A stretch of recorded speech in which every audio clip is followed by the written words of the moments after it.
Olá, tudo bem? Muito boa noite para você. Boa noite, Goiás. Nós estamos fazendo edições especiais do programa já há 2 semanas, entrando na 3ª semana, fazendo uma sabatina com os pré-candidatos a prefeito de Goiânia.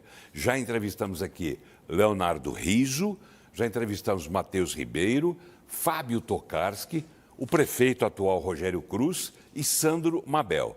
Amanhã, aliás, na terça-feira que vem, será a vez de Adriana Accorsi, que é do PT. Ela que já deveria ter vindo nessa quarta-feira, mas a assessoria dela informou que ela estava com dengue e que não poderia vir, e a gente, claro, numa deferência até especial, em respeito, né? Ninguém quer ficar doente, mas a gente resolveu remarcar a vinda dela, então, a pedido dela própria, para a próxima terça-feira.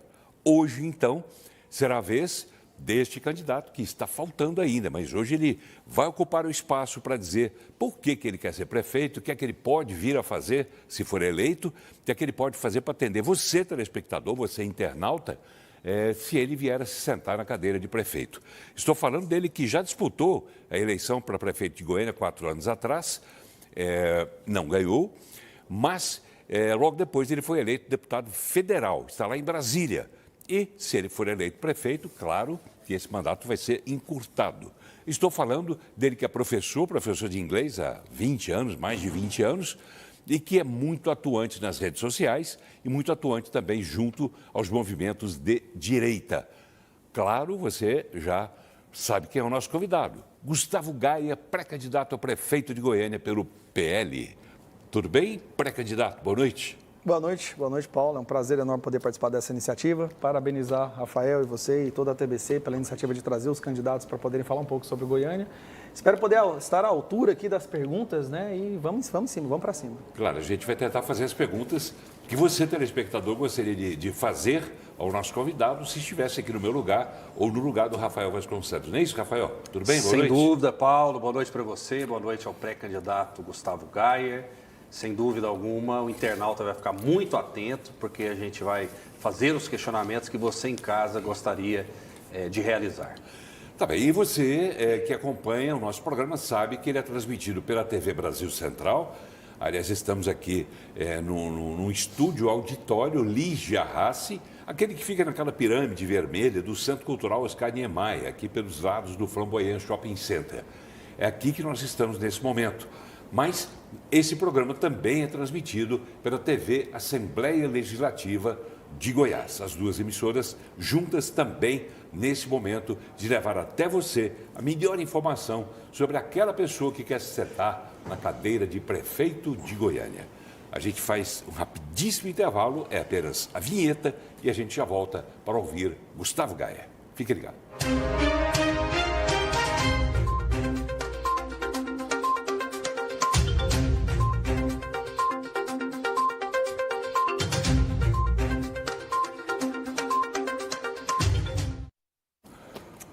Muito bem, estamos voltando então para começar essa sabatina com Gustavo Gaia, ele que hoje é deputado federal, é do PL e é pré-candidato desse partido a prefeito de Goiânia. Pergunta mais do que óbvia, pré-candidato, mas o telespectador gostaria de ouvir do senhor próprio. Que história é essa? O senhor já tentou uma vez ser prefeito de Goiânia, não foi daquela vez que deu certo. O que é que faz o senhor insistir em mais uma candidatura? E o que é que faz o senhor acreditar na sua vitória? Por que, afinal de contas, o senhor quer aquela cadeira de prefeito de Goiânia? Bom, Paulo, eu sou de Goiânia, né? Eu sou goianiense, nasci, cresci aqui nas ruas dessa cidade, então eu tenho bem vívida na minha memória, bem clara, um período em que Goiânia era uma cidade maravilhosa, limpa, onde nós tínhamos segurança, onde pelo menos uma parte considerável, razoável da máquina pública funcionava em prol da população de Goiânia. Eu pude testemunhar o processo de degradação da nossa cidade ao longo desses 43 anos, é a minha idade agora, né? E parte meu coração ver a cidade que eu tanto amo, que eu considero como minha casa. Eu falo sempre que eu não saio daqui por nada nesse mundo. Então, já que eu não vou sair daqui, que aqui é minha casa, eu pretendo criar meus filhos aqui, criar os meus netos aqui, eu acho que se eu posso contribuir para que essa cidade volte a brilhar, a ser uma cidade hospitaleira e amigável para os seus moradores, eu acho que eu posso contribuir. As pesquisas já me colocam na frente, né? Isso porque eu ainda nem comecei a fazer a minha campanha. Como vocês sabem, eu sou deputado federal e nós estamos travando batalhas muito sérias lá em Brasília. E nesse momento eu ainda não desconectei com as batalhas de Brasília para me dedicar 100% na campanha, até porque eu acho que eu fui eleito nesse momento para trabalhar enquanto deputado federal. A partir da segunda metade do ano, quando as comissões diminuem a sua frequência, aí eu vou ter mais tempo disponível para vir aqui e realmente pular de cabeça na campanha. Mas é a minha cidade. Foi aqui que eu ralei meu joelho, quebrei o meu braço, quebrei meu pé andando de skate dessa cidade. Eu fico imaginando a molecada de hoje andando de skate no tanto buraco que tem por aí, deve ser muito mais difícil, né? Meu próprio vice, que é um ex-skatista, fala isso direto para mim. Então, se a gente pode contribuir, eu acho que eu tenho a competência e as habilidades necessárias para poder contribuir, é mais uma missão do que realmente uma vontade própria. Deputado, qual a sua experiência em gestão? Vamos lá, eu tenho uma escola já há 13 anos. Antes de ter essa escola, eu era diretor de várias unidades de uma grande franquia do ensino da língua inglesa e espanhola aqui no Brasil. Então, eu costumava gerenciar e cuidar de mais de 20, 30 pessoas, às vezes, professores. Treinei centenas de profissionais dessa área ao longo da minha vida, da minha carreira. Uma escola que conseguiu crescer no período da crise da Dilma, que foi aquele período dos anos 14, 15, 16, onde várias escolas estavam fechando. Eu consegui ampliar a minha rede de ensino. Durante a pandemia, que foi outra crise também, eu consegui ainda ampliar, a gente partiu para online, ou seja, eu sempre tive essa capacidade de chegar no momento de crise e ver alternativas que pudessem ser usadas para transformar a crise em uma oportunidade. Sei lidar com pessoas muito bem. Tenho feito um trabalho enquanto deputado federal que até mesmo no ranking dos políticos me coloca em primeiro lugar, eu sendo um legislativo, um parlamentar de primeiro ano, né? E muitos diziam, ele não vai conseguir, ele não tem experiência, diziam sempre aquela questão, porque como eu sou forte nas redes sociais, então já cria uma associação, se ele é forte nas redes sociais, então ele não tem outras competências e outras habilidades. Eu acho que nesse 1 ano e 4 meses, enquanto deputado federal, eu consegui provar que não só tenho as competências necessárias, como me destaquei completamente na bancada de Goiás, até na bancada, na verdade, no Parlamento Nacional. Pré-candidato, uma coisa é administrar um grupo de 30 pessoas. Sim. Outra coisa muito diferente é administrar uma cidade como Goiânia, que tem em torno de 1.400.000, quase 1,5 milhão de habitantes. Sim. Como é que o senhor está se preparando para isso? O senhor se sente seguro para realmente querer essa cadeira e se sentar nessa cadeira e fazer uma boa gestão? Que experiência que o senhor não tem, né? Essa experiência administrativa nesse aspecto amplo de administrar uma cidade, o senhor não tem ainda, o senhor mesmo admitiu agora.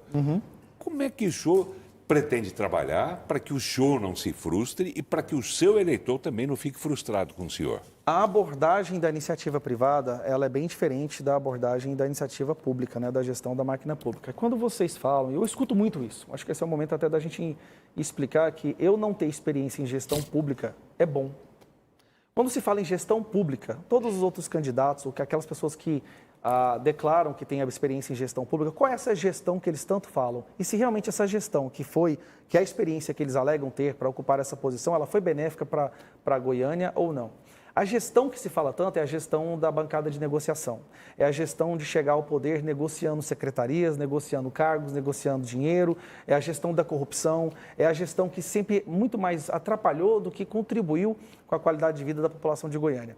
Eu estou trazendo a gestão da iniciativa privada, a gestão do respeito ao dinheiro, a gestão da eficiência, a gestão de só fazer algo quando há um estudo se aquilo vai trazer realmente um resultado que possa ser benéfico. Eu não vou trazer a gestão de entregar cargos em troca de apoio político. Como é que eu o senhor não vou vai fazer ter a o gestão apoio, de comprar então? apoio. Se não entregar cargos, como é que o senhor vai ter esse apoio? Um obstáculo da que eu Câmara vou ter. Municipal, por um exemplo. obstáculo, esse eu vou te falar, esse é um obstáculo que alguém tem que travar finalmente em Goiânia. Ninguém vai nunca conseguir? teve a coragem. O senhor vai ter essa coragem? Eu vou travar esse obstáculo. O senhor tem força para isso? A gente vai Teria desenvolvendo. força para O isso? senhor pode ser Habilidades. impeachmentado, inclusive. Pode, com certeza. Inclusive, Se o senhor não tiver maioria, o senhor corre sérios riscos. Inclusive, um dos motivos de Goiânia estar nessa situação deplorável que ela se encontra é porque é um prefeito extremamente fraco e que, para poder ficar na cadeira, ele basicamente sucateou Goiânia inteira na mão de vereadores e de outras pessoas de outros partidos. Mas ele não tem uma coisa muito importante para poder fazer uma liderança política, ele não tem apoio do povo. Então, o que eu pretendo? Eu pretendo chegar lá com apoio chancelado da população e poder negociar e conversar com pessoas que amam essa cidade para realmente abrir mão nesse momento. Porque olha esse jeito que a cidade está. Abrir mão nesse momento dos interesses pessoais e realmente trabalhar pelo povo. Mas como que o senhor vai pedir recursos do governo federal, tendo como presidente Luiz Inácio Lula da Silva, que o senhor bate 24 horas por dia de maneira sistemática? Sim. Como que seria uma conversa sua com Lula? Eu sou um deputado federal eleito para carregar certas bandeiras. Eu acho que eu estou fazendo um excelente trabalho, pelo menos é o que eu escuto quando ando pelas ruas. Eu sempre sou muito bem recebido. E uma pergunta que eu sempre faço, Rafael, quando alguém me encontra na rua é: eu estou representando? Você se sente representado? Porque para mim esse é um ponto crucial. Porque eu sou um deputado federal, eu faço o que eu prometi que eu ia fazer e estou cumprindo com a minha promessa. Quanto prefeito, aí a roupagem é outra. Agora eu estou representando 200 mil pessoas de Goiás e, na verdade, milhões de pessoas pelo Brasil que me acompanham, me seguem. O senhor conversaria com Lula a respeito de Goiânia? Pelo goianiense, eu converso com qualquer pessoa desde que possa trazer algum benefício para ele. Então já é uma outra postura, uma outra... Mas o seu eleitor não ficaria decepcionado? Não, porque ele está me elegendo para ser prefeito de Goiânia. Ele não está me elegendo agora para ser prefeito, eu não vou mudar o Brasil, mas eu vou mudar a vida das pessoas dessa cidade. E aí eu tenho que ter uma outra abordagem, uma outra postura, e a gente vai... O senhor buscaria, então, verba federal, claro, para ajudar a cidade de Goiânia? Primeiro, obviamente, o meu intuito, porque esse governo está quebrado, esse governo já não tem verbas mais, a gente está vendo aí as faculdades em greve, a situação deplorável que se encontra as contas públicas, já está chegando, passando de 1 trilhão. A minha intenção é transformar Goiânia numa cidade independente da verba da União. E a gente pode fazer isso. A gente pode trazer, fomentar o empresariado a voltar para a nossa cidade. Goiânia virou uma cidade dormitório das nossas cidades vizinhas. Antigamente, as cidades vizinhas eram dormitórios para vir trabalhar em Goiânia. O senhor subiria no palanque com Lula? Não, é isso? Não, jamais. Ou não? É porque tem determinadas inaugurações, vou dar um exemplo do BRT, por exemplo, né? Que tem verba do governo federal, tem verba da Prefeitura de Goiânia também. Muitas vezes esses eventos podem acontecer. Como que o senhor vai lidar com isso? Olha, é uma pergunta interessante. Eu não sei se eu mandaria um representante, dependendo da condição, do quão benéfica essa obra pudesse ser, eu poderia subir no palanque. Tudo tem que ser um caso a se pensar. De coração, agora, a minha resposta é: eu não vejo possibilidade de subir no palanque com o Lula. O senhor é um homem radical? O que é ser radical? Nós vivemos num mundo hoje onde o que é louco, o que é anormal, está tão normalizado que quando uma pessoa defende o certo sem arredar 1 centímetro, ela se torna radical. Um homem hoje, eu defendo as mesmas coisas de que qualquer pessoa há 40 anos atrás, mas hoje eu sou radical por isso. O espectro político, através de uma coisa que se chama janela de Overton, foi pendendo para um lado do absurdo de tal forma que hoje uma pessoa que defende o que é óbvio, ela se torna radical. Sabe o que é radical hoje no Congresso, Paulo? Se você é um deputado que não vende o seu voto por circunstância alguma, você é radical. Então, hoje no Congresso brasileiro, na Câmara dos Deputados, existe um grupo de deputados que são considerados radicais. Sabe por quê? Porque eles não se vendem.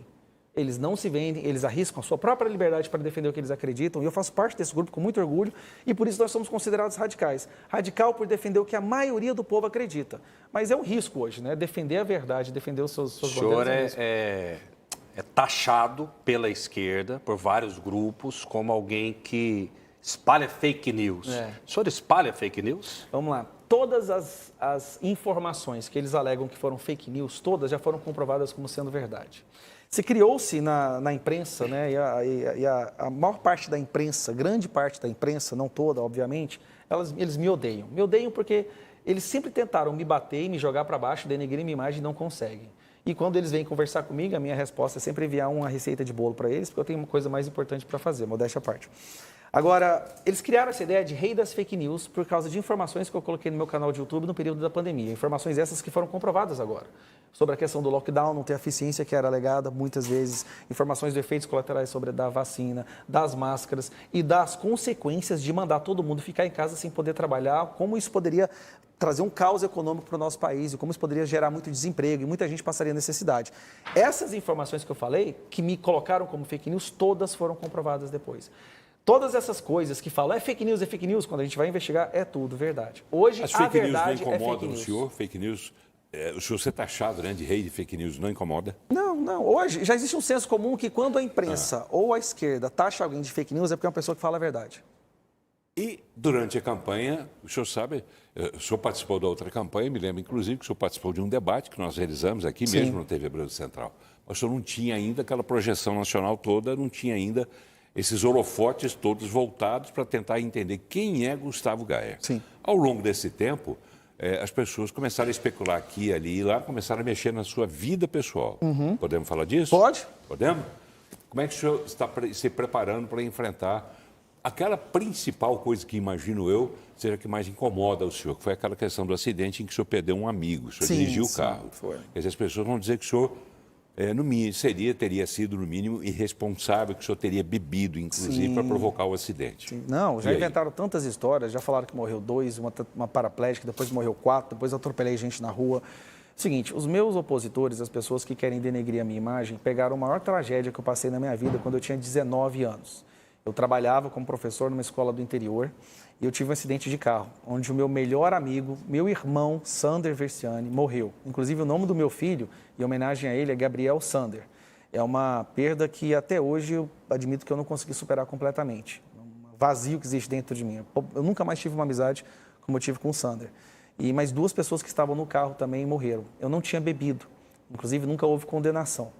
O que acontece? Pessoas que não gostam de mim, que querem de todas as formas destruir a minha imagem, pegaram essa informação, deturparam ela completamente e ficam me chamando de assassino, que eu matei pessoas bêbadas. E aí a história começa a criar proporções alucinadas. Mas a verdade é essa, foi uma tragédia que eu vivi. Eu fiquei 1 ano de depressão, eu fiquei 1 ano trancado dentro do meu quarto, eu cheguei a pesar 45 quilos. E eu achava que eu nunca fosse sair daquilo, eu achava que ia ser meu fim, eu esperava que eu fosse morrer ali no meu quarto, porque eu não conseguia aceitar que aquelas pessoas tinham morrido e eu não. Mas foi quando a minha namorada, na época, engravidou e aquilo salvou a minha vida, né? Quando ela engravidou e eu vi que eu tinha alguém que ia viver por mim, aí eu falei, não, agora não dá para ficar chorando, a gente tem que correr atrás e recuperar as forças, né? Porque tem alguém que depende da gente. Mas eles usam isso contra mim e não vou mentir. Me afeta, porque é uma dor muito profunda que eu ainda não superei completamente. E com a família das vítimas? A família das vítimas estão bem. Não teve, eles falaram que teve uma pessoa que foi paraplégica, que é uma mentira. Já falaram que eu atropelei. Conversei com a família das vítimas, com a mãe do Versiani, inclusive, que também, infelizmente, acho que há 7 anos atrás veio a falecer. E não teve ódio, não teve raiva contra mim. Foi uma tragédia, foi um acidente. Eram amigos, um ônibus bateu no meu carro, bem na minha porta, inclusive. Meu carro capotou. O meu banco nem se encontrava mais, o meu banco tinha sumido do impacto do ônibus no meu carro. Ninguém sabe como que eu sobrevivi. Inclusive, o médico que me atendeu, ele ligou para minha mãe, confundiu, porque eu estava fora do carro. A minha mãe foi lá buscar meu corpo, chegando lá, ela descobriu que eu estava vivo. Porque ele confundiu as pessoas. Na hora que o carro capotou, uma pessoa saiu do carro, eu também fui jogado para fora do carro.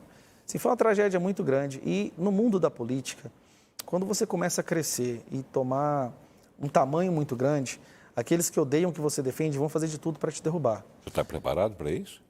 Eu já estou vivendo isso há muito tempo. A minha vida enquanto deputado federal... Mas a eleição agora vai expor o senhor muito mais. As fraturas vão ficar visíveis. Eu sou exposto, Paulo, todas as semanas em Goiás. Eu sou a pessoa mais odiada pela esquerda e pelo PT de Goiás. Todas as semanas eles batem. Até aquelas pessoas que falaram que foram eleitas pela direita, chegou lá, se venderam para o Lula e eu exponho o voto dessas pessoas, também me batem diariamente. Então, assim, eu tenho um grupo de amigos maravilhosos, eu tenho filhos maravilhosos, eu tenho uma vida pessoal muito bem acertada, eu tenho amigos, assim, que me ajudam muito nos momentos de dificuldade, como meu vice, o Fred, que está aqui. E é essas pessoas que me dão força. Fred a gente está preparado. Só para contextualizar, Fred Rodrigues, que foi eleito deputado estadual, né? E teve o mandato cassado, né? De uma forma que ele próprio já disse em entrevista a nós, né, Rafael? Sim. Que ele não entendeu até agora porque não teve oportunidade, é isso? Não teve oportunidade de se defender, é isso? Plenário. Você ouviu, plenário virtual. Sim, complete, por favor. Não, mas é isso, eu desenvolvi o coro grupo. É a verdade, Paulo, essas coisas todas não têm importância. O que me chamam, o ódio contra mim, as ameaças que eles fazem contra mim, contra meus filhos, não importa. O que importa é o que eu posso produzir de bom enquanto eu estiver vivo. Que forma que eu posso tornar a minha existência digna aos olhos de Deus, que meus filhos possam viver em um país livre, que eles não sejam perseguidos por defender o que eles acreditam, que todos os nossos filhos possam viver em um país livre. Então é um sacrifício. Ser deputado federal não é nenhum benefício para mim. É sacrifício do começo ao fim. Mas o senhor só fala em sacrifício. O senhor já disse que a sua pré-candidatura é um sacrifício. Eu entreguei minha vida, Paulo. O senhor gosta de ser imolado, é isso? Não, ninguém gosta de ser imolado. E por que o senhor vai adiante? A gente não faz só o que a gente quer. Se você acha que você consegue trazer o bem para o outro, mesmo que isso possa te prejudicar, minha vida pessoal, minha vida, vamos dizer assim, eu enquanto pessoa, tem muitas coisas que hoje eu já não posso fazer. Eu não posso passar tempo com meus filhos como eu gostaria. Meus filhos estão prestes a sair para a faculdade. Não era melhor continuar como professor de inglês, então? Para a minha vida pessoal seria. Mas e para as pessoas que eu amo? E para a próxima geração? O senhor tem uma carreira de parlamentar que tem muita visibilidade, né? Talvez esteja aí entre os 5 congressistas com maior visibilidade, com maior força nas redes sociais. E muita gente é contra a sua pré-candidatura, né, que pode se confirmar como candidatura à Prefeitura de Goiânia, pela coragem, né, pelo embate com o STF, com o governo Lula, essa situação toda. Sua candidatura tem sentido ou o senhor está preparando o terreno para que Fred Rodrigues, em determinado momento, assuma a pré-candidatura e uma possível candidatura? Sua candidatura é irreversível ou você está preparando terreno para o Fred Rodrigues? Olha, nada é irreversível, até por conta da perseguição que eu sofro, como o Fred, que foi cassado, por exemplo, por defender o que ele defende de forma completamente injusta. Nós estamos vivendo num país onde não é mais uma democracia, o Estado democrático já não é mais respeitado. Por que eu digo? Eu posso ser cassado a qualquer momento pelo Alexandre de Moraes, pelo TSE, eu posso ser preso pelo Alexandre de Moraes por defender o que eu defendo, por falar o que eu falo, por comprar a briga, por entender que para mim é muito mais importante me arriscar defendendo o que eu acredito do que viver como um covarde por ter medo do que poderia acontecer comigo. Então, nada é irreversível por vários fatores, não só pela questão política, mas o Fred é o meu vice, porque não tem ninguém em Goiânia ou do meu ciclo de convívio que eu confie mais como ele. Ninguém. Então, esse ponto de interrogação ainda te assombra entre efetivamente ser um candidato, possivelmente no momento certo, ou continuar como deputado federal? Essa dúvida está no seu coração? Não, eu estou decidido a ser um prefeito de Goiânia, a ser pré-candidato à prefeitura de Goiânia. Como eu disse, eu amo essa cidade, eu nasci aqui e eu estou vendo o estado que ela está. E quando eu ando pelas ruas, as pessoas que me apoiam, olha, algo que eu preciso explicar para vocês. Eu ando pelas ruas de Goiânia, a forma como eu sou recebido, eu nunca vi em nenhum outro político daqui de Goiás ou de Goiânia ser. O tempo inteiro as pessoas querem abraçar, querem conversar, tirar foto, e elas falam sempre a mesma coisa. Você está fazendo um excelente trabalho para deputado federal. Eu voto em você para prefeito, mas eu gostaria que você ficasse lá em Brasília. Então eu escuto muito isso. Gostam de mim enquanto deputado, votariam em mim para prefeito, mas eles sentem medo do que vai fazer a minha falta lá em Brasília. Não tem como o senhor se multiplicar, né? Não tem estar como. na prefeitura Bolsonaro e estar também como pensa deputado assim, federal. né? Pensa. Bolsonaro Se dependesse pensa. de Bolsonaro, o senhor ficaria em Brasília. Olha, o que o Bolsonaro falou para mim é que o trabalho que eu tenho feito em Brasília, a diferença que eu tenho feito lá, são poucos congressistas que fazem e faria uma falta muito grande lá, isso é verdade. Mas os nossos suplentes, Fábio Souza, Paulo Trabalho, são pessoas excepcionais. A bandeira continuará sendo carregada. A gente não vai abandonar e vai deixar entrar uma pessoa que vai estragar o trabalho que a gente já fez. São pessoas excelentes, bem preparadas, com experiência no legislativo, que vão continuar carregando essa bandeira. Mas eu acho que está na hora da gente focar em Goiânia, na nossa cidade, na minha população, na cidade que eu nasci, e depois voltar futuramente, né? Eu estou jovem ainda, posso voltar para lá, já com outra bagagem, com muito mais experiência e talvez fazer muito mais diferença. Quem te elegeu, não elegeu para o senhor ficar 4 anos como deputado federal? Elegeram para ficar 4, talvez até mais, né? Pelo que eu escuto quando eu vou nas ruas. Mas também aquelas pessoas que falam, Goiânia está precisando. Se não fosse a situação que Goiânia está, e ela está numa situação realmente deplorável, triste, né? As reclamações que a gente escuta, o péssimo atendimento que as pessoas estão tendo, eu talvez não teria essa vontade, mas eu acho que dá Como fazer. seria a sua rotina como prefeito de Goiânia? Como seria a minha rotina? Sua rotina? Trabalhar 24 horas por dia, 7 dias por semana, me entregar para isso aqui. Como eu disse, é um sacrifício, eu vou me entregar completamente para fazer diferença. Uma oportunidade que a direita vai ter em Goiânia, a direita de verdade, aquela direita que não se vende, aquela direita que não se curva, aquela direita que não busca benefícios próprios, de fazer uma diferença em Goiânia e aqui virar um caso de sucesso que poderá ser multiplicado em outras cidades. A minha vontade é fazer Goiânia virar um farol de esperança, é aplicar políticas da direita, que é a política no Estado mínimo, no Estado enxuto, de mais liberdade, de trazer o empresariado, de ter respeito ao erário público, respeito ao dinheiro do contribuinte. Seria uma prefeitura ideológica? Vai ter ideologia na prefeitura, eu não vou negar. Eu não vou abandonar o que eu acredito só por causa do meu cargo, né? A gente vai lutar contra a doutrinação nas escolas, eu acho que esse é um grande mal do Brasil. O senhor vai perder votos? Eu vou perder votos, talvez. Mas eu vou ganhar daquelas pessoas que têm a mesma preocupação que eu, que vão me escutar agora e vão entender que o que eu estou falando é sério. Como o senhor convenceria um professor, né, que tem, na sua maioria, uma base, princípios progressistas a votar no senhor? Esse já é o problema. Como é que nós temos? Eu não tenho problema da opinião política de um professor. O professor pode ser de direita, de esquerda, de centro, o que for. Ele só não pode querer enfiar a sua visão de mundo na mente dos nossos filhos. Há na educação brasileira hoje um desrespeito com os valores da família. Eu falo direto, a gente muitas vezes deixa os nossos filhos na escola, aquilo que a gente mais ama, que a gente dá a nossa vida por eles, e recebe de lá um militante que odeia a sua fé, odeia seus valores, odeia a autoridade. basicamente um militante da esquerda, um avatar ideológico.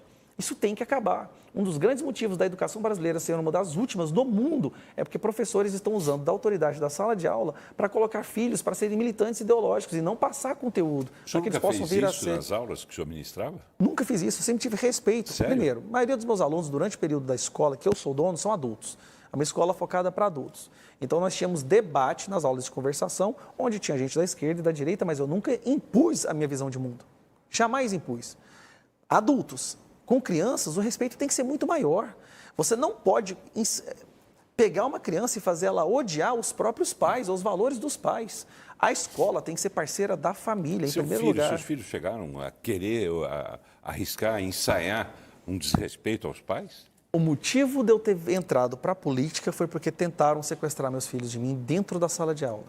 Quando eu percebi que tinha professores... Aí que tá, professor é uma coisa, militante travestido de professor é outra. Professores que levam a sério o seu trabalho, que entendem a importância dessa profissão, que trabalham de forma honrada, eles vão ter um momento mais maravilhoso da vida deles enquanto profissionais. São maioria, não são? Serão valores, são maioria, mas a minoria faz um estrago muito grande. Aqueles que trabalham, que se preocupam com a educação, que levam a sério, vão ser celebrados, vão ser premiados. Aqueles que não fazem isso, aí a situação vai ser diferente. Vamos respeitar, sim, aí que está a questão da ideologia. Voltando à sua pergunta, tentaram pegar os meus filhos e transformar meus filhos em militantes ideológicos, né, marxistas, desrespeitar os valores cristãos. Quando eu fui percebendo o que estava acontecendo, e obviamente eu sou um pai muito presente na vida dos meus filhos, todos os dias eu faço questão de conversar, de ler o que é passado para eles, de conversar com eles na hora de dormir, e eu fui vendo o que isso estava acontecendo, e eu comecei a conversar com eles. Mas aí eu comecei a pensar, cara, se estão fazendo isso com os meus, quantas outras milhões de crianças no Brasil agora não estão sendo sequestradas ideologicamente? Foi onde eu comecei a gravar os meus vídeos.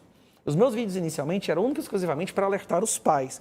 Cuidem bem dos seus filhos, preste atenção no que é passado em sala de aula, fiscalize o conteúdo, converse com eles, participe da vida dos seus filhos. E aí foi tomando as proporções e eu cheguei onde eu estou hoje, que não foi nada planejado. Tá, para o senhor chegar a ser prefeito de Goiânia, o senhor vai ter que ter um suporte bastante grande, político, principalmente. Ou o senhor pensa como Bolsonaro, que bastam as redes sociais e basta a vontade dele de administrar, como ele pregou durante a primeira campanha dele, para chegar ao poder. O senhor acha que as pessoas vão se deixar levar pelo que o senhor diz nas redes sociais? Ou o senhor vai dispensar esse apoio político? Que grupo político existe por trás do senhor? Vamos lá. Apoio político sem condicionamento será sempre bem-vindo.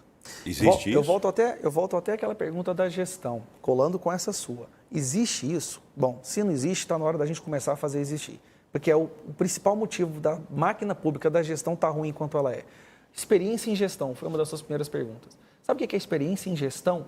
Quando se fala isso, é a capacidade de pegar apoio político, só que condicionando esse apoio a quando chegar numa posição de liderança, de autoridade, como a Prefeitura de Goiânia, você ter que distribuir secretarias para pessoas completamente incompetentes e acaba levando o caos que a população de Goiânia sofre no final. Qual vai ser seu critério de escolha? Técnico, totalmente técnico, conversando com as mentes mais brilhantes da cidade. Tem pessoas aqui em Goiânia que são impressionantes, que elas têm aversão ao mundo político, que nunca sentaram aqui para fazer uma entrevista sobre política pública, mas que têm um conhecimento 10 vezes maior do que qualquer especialista que vocês conheçam. Só que elas têm aversão à política. Por quê? Elas sabem que o que domina é essa gestão do sucateamento, a gestão do, vem com o seu partido, me apoia que eu vou te entregar a Secretaria da Educação, me apoia com o seu partido que eu vou te entregar a Comurg. Não, isso vai acabar. Eu estou chegando para fazer um choque de gestão mesmo. É trazer as mentes mais brilhantes, que essas que tinham aversão à política, mas comigo já falaram que vão participar, porque entendem que eu represento essa mudança e aí sim a gente vai fazer as coisas dar certo. Posto Ipiranga? O senhor vai ter posto Ipiranga? Vai ter posto Ipiranga, posto Shell, mentes brilhantes em cada setor da sociedade que possa contribuir. Pessoas? É complicado agora, porque se eu cito o nome, elas vão começar a sofrer ataque. E é isso que elas têm medo. Elas têm medo de se exporem agora e vir um ataque, vir a perseguição, e vir ameaças. Tá, então, mas eu vou repetir a pergunta. Que grupo político existe por trás do senhor? Ou o PL vai, assim como na chapa, com uma chapa pura, o senhor e Fred Rodrigues, que são do mesmo partido, o PL vai tocar isso sozinho e será competente ao ponto de ser eleito e de administrar a cidade? Só o PL? Não vai ser só o PL administrando. Então quem é o seu grupo que o senhor conta? Eu tenho o grupo mais forte que existe, aquele que faz a diferença. O povo. Eu sei que parece uma pergunta. Eu sei que a resposta é uma resposta clichê, mas eu cheguei onde eu estou hoje, Paulo. Fui o segundo mais votado do estado de Goiás sem nenhum apoio político aqui dentro, sem nenhum grupo político. Com a minha equipe, todos de voluntários. Todos voluntários que trabalharam de graça. Para ser deputado federal, o senhor precisa de 8%, 10% dos votos. Para ser prefeito, o senhor vai precisar da maioria. Vamos precisar de maioria. A gente vai conseguir essa maioria. Na Câmara maioria. Municipal, para administrar, o senhor vai precisar da maioria vai também. precisar de maioria, que eu vou conversar com os vereadores, com certeza. Sem falar que nós vamos fazer uma nova leva de vereadores agora. Eu estou fazendo pré-campanha não só para mim. Eu quero que as pessoas entendam, inclusive eu faço isso olhando para a Câmara, para você que está nos assistindo. Se você quer mudança em Goiânia, não adianta culpar só o prefeito. A culpa do jeito que Goiânia está não é só do prefeito. A Câmara dos Vereadores se aproveitou enormemente da fraqueza do prefeito para sucatear a nossa cidade e deixar ela desse jeito que ela está. Então a gente tem que trazer novos vereadores. E a gente vai apresentar uma chapa, e aí é a parte que eu mais tenho orgulho de falar.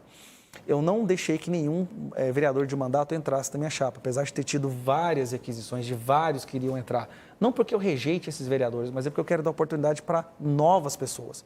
Como que a gente vai ter mudança usando as mesmas peças, tentando as mesmas coisas? Então, se você está assistindo agora, preste atenção nos vereadores. Se Goiânia está desse jeito, é porque os vereadores também contribuíram, ou pelo menos deixaram ela chegar no estado que ela está. O eleitor também tem parcela de culpa nisso? Muitas vezes, o eleitor talvez está mudando, né? Antigamente, o eleitor não tinha muito essa sede de buscar informações políticas para se informar o bastante para tomar uma decisão mais acurada. Isso está mudando. É a primeira vez que eu vejo, por exemplo, os eleitores buscando os seus candidatos a vereadores com critérios mais ideológicos. Antes, isso é cultural, era sempre aquela coisa do, meu irmão indicou, é amigo do meu vizinho, mora no meu setor, ou ele tem a mesma profissão que eu. Isso está tendo uma transição agora para o que essa pessoa defende, o que ela acredita, qual é a visão de mundo que ela tem. É só assim que a gente vai fazer uma base. Nós temos, por exemplo, Goiânia é de maioria direita. É a capital mais direitista do Brasil, de acordo com um estudo recente. E a gente consegue eleger, não sei como, uma Câmara dos Vereadores que não é da maioria de direita. Então a gente tem que começar a prestar atenção no posicionamento político, não só para prefeito, para governador e para presidente, é em todas as camadas da política, porque senão a gente não vai fazer uma base para poder reforçar o próximo presidente, para poder realmente fazer uma mudança. Para fechar esse trecho da nossa entrevista, o senhor, nesse momento, acaba de dispensar qualquer apoio político. Não, eu disse no início. Apoio político que não seja condicionado será sempre bem-vindo. O apoio político não condicionado... Isso? Eu repito também essa pergunta. Existe isso?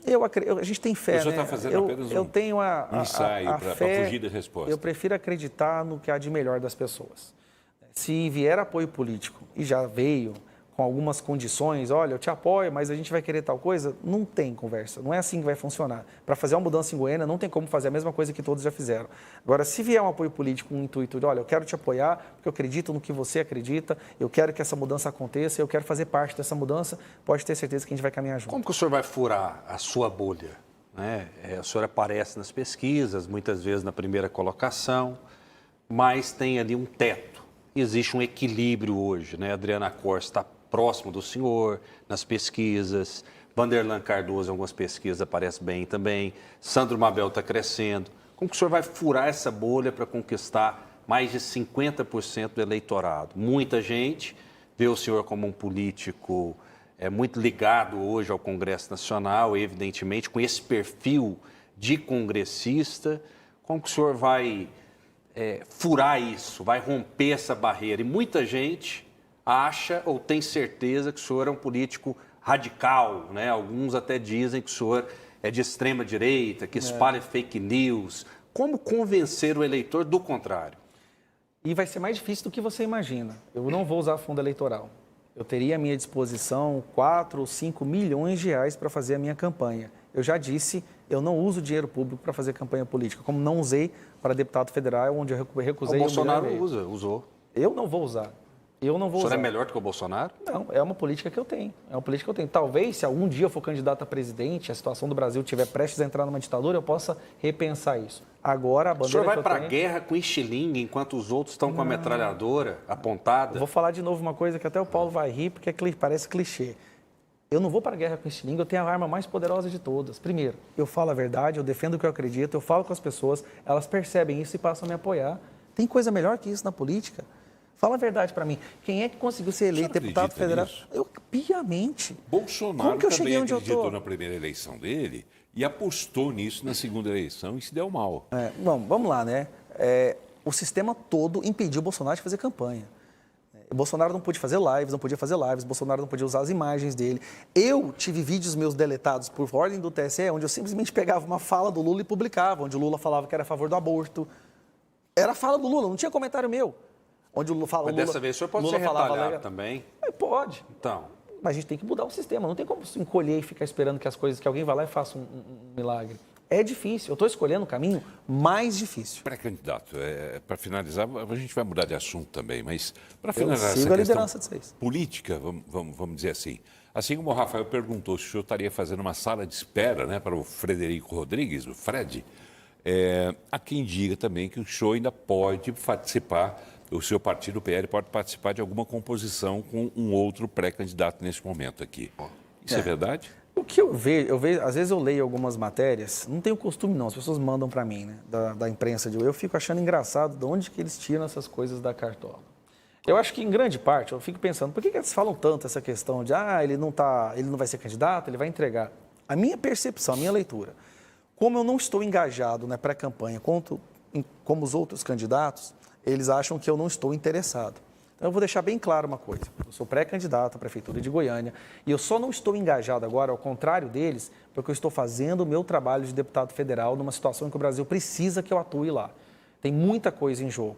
Nós estamos barrando projetos que poderiam destruir a nossa liberdade de expressão e vários outros direitos fundamentais que nós temos dados como garantidos, mas estão sendo constantemente atacados. A partir da segunda metade do ano, quando as sessões diminuírem, aí eu vou pular de cabeça. Vai ser tarde, Tem deputada federal, tem senador que basicamente já abandonou o seu mandato, não faz mais nada em Brasília. Vai ser tarde para o senhor, não?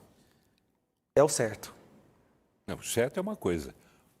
Já é bastante, Paulo. O correto é outra. Não, o correto é o certo. Não, quem está largando na frente, de repente, pode ter vantagem sobre o senhor.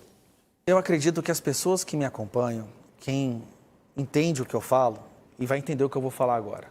Eu não vou receber salário de deputado federal sendo candidato e, ao mesmo tempo, vir para cá trabalhar como pré-candidato. Se eu estou recebendo dinheiro público para defender os interesses daquelas pessoas que votarem em mim, enquanto isso estiver acontecendo, eu vou trabalhar enquanto deputado federal. De 0 a 10... Esse é o certo, esse é o correto, Paulo. De 0 a 10, qual a possibilidade da sua candidatura ir até o fim? 10. De 0 a 10. 10. Eu sei que então, tem muita gente que não gostaria.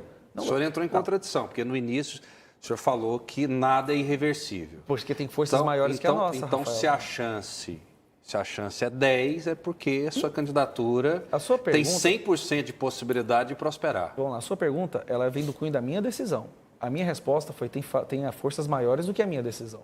Nós estamos vivendo em um Brasil hoje que eu possa ser caçado porque eu defendo o que eu defendo. Só nessa hipótese, ser preso então. porque eu defendo o que eu defendo. Ameaças já são, tem várias AIGs aí contra mim.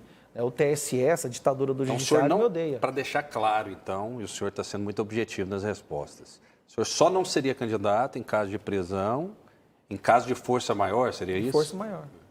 Existe força maior também aqui em Goiás? Aqui em Goiás? Elabore melhor essa pergunta para eu entender. O senhor diz que pode ser cassado, quer dizer, aí nessa história entra o STF, entra o TSE, entra o próprio Congresso, a própria Câmara dos Deputados. O senhor só citou ameaças que poderiam vir de lá. Existe alguma ameaça que possa vir daqui? Não, as ameaças daqui são mais da minha integridade física, né? É mais ameaças de me acabar, matar contra meus filhos, essas coisas. Tem, já teve, já. Mas depois que o senhor se manifestou como pré-candidato?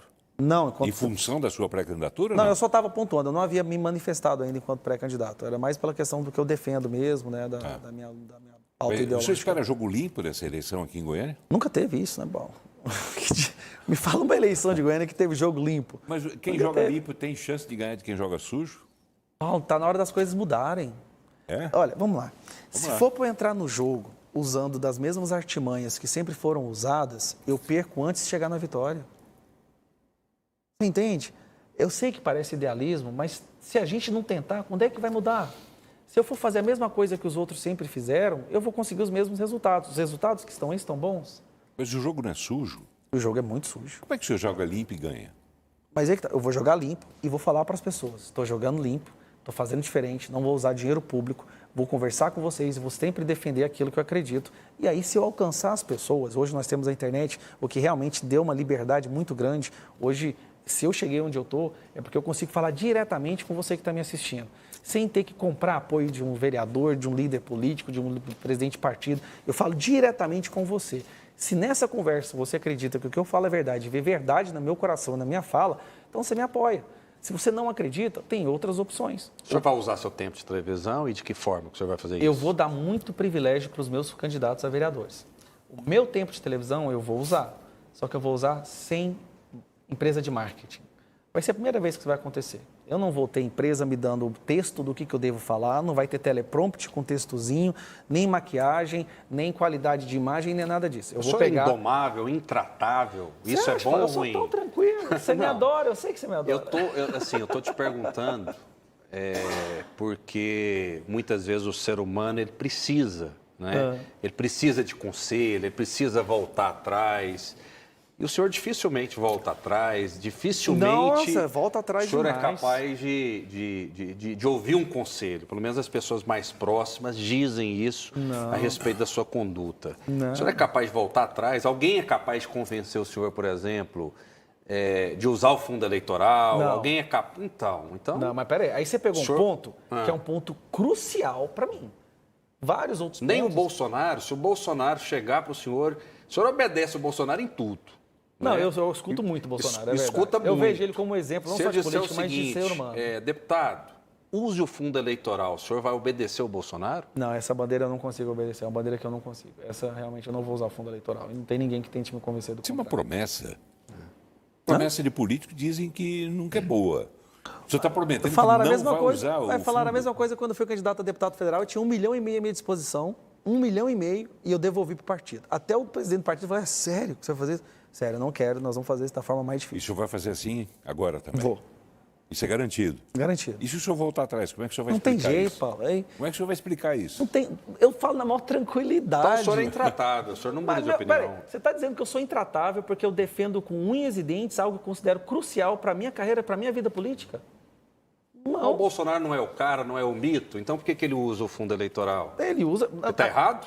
Eu não vou fazer juízo de valor nisso, porque aquilo é uma situação onde o Brasil estava prestes a ser entregue para um criminoso que foi solto da cadeia para ser colocado na presidência. Aí ele tomou uma decisão que ele achou que era importante e talvez ele falou, não, eu vou ter que superar esse meu valor, esse meu princípio aqui, porque senão 217 milhões de pessoas vão viver numa ditadura. Eu entendo como sendo assim. Não é o caso de Goiânia.